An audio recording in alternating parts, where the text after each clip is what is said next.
Өглөөний мэнд хүргэе. Бурхны амар амгалан, Бурхны хайр нэгүслэр та бүхэнтэйгээ энэ өдөр уулзч байгаадаа баяртай байна. Өнөөдрийн ишлэгийг хамтдаа уншъя. Иохан 14-р бүлгийн 6-р ишлэл. Есүс би бол зам, үнэн, ам мөн. Хинч надаар дамжилгүйгээр эцэгт хүрэхгүй гэж хэлсэн байна. Амен.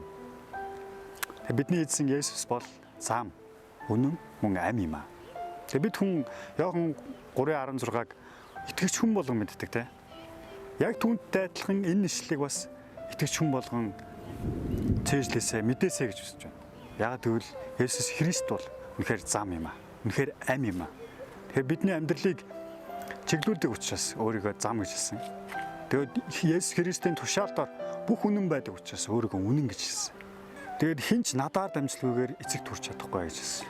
Хинч Есүс Христийг өөрийн зүрх сэтгэл дотроо хүлээж авахгүй бол үнхийн хаанчлал тэр тусмаа Бурхныг харж чадахгүй юм аа.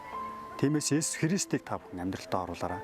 Есүс Христийг амьдралдаа өдөр тутамдаа хүн бүрт бас гэрчилж амьдраасай гэж та бүхнээс хүсэж байна. Энэ өдрийг та энэ ишлэлтэй хамт өнгөрүүлэх болтугай.